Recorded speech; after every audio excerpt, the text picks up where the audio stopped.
Hello guys, welcome back. In today's video, I'm gonna show you how to add Snapchat filter to existing photo. So it's pretty simple. Let's get started. So if you have a photo in your gallery and you want to add filters from the Snapchat, this video is absolutely for you. So for that, you have to just simply open up Snapchat application. So after opening up the Snapchat application first, you have to just simply click on the below right corner of the album section of the photos. So it will open up all the photos of your gallery. So here in the above section, you have to just simply click on the camera roll section. So it will automatically open up your phone gallery. So what you have to do is you have to simply find out the photo your phone gallery. So I'm just selecting this photo. So you guys can see it is not captured by Snapchat, but it is from the gallery. So you have to just simply click on the add a lens section, which is below left corner.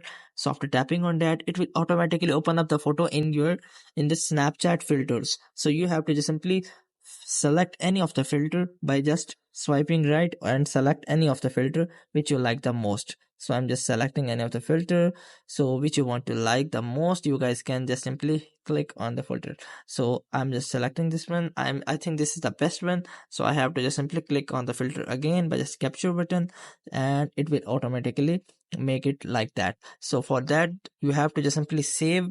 So in order to save, you have to just simply click on the save by just tapping on below left corner of the option, and you have to simply click on save to save your photo in your phone gallery. But if you want to send it to Snap, you guys can just simply click on send to, or you guys can use additional editing features, like you guys can also add text, and you guys can also add stickers or paints, or you guys can also add song, and you guys can save the video, or you guys can also add story on Snapchat. So I hope these methods find you well. Do like, share, subscribe. Thank you so much. Bye bye.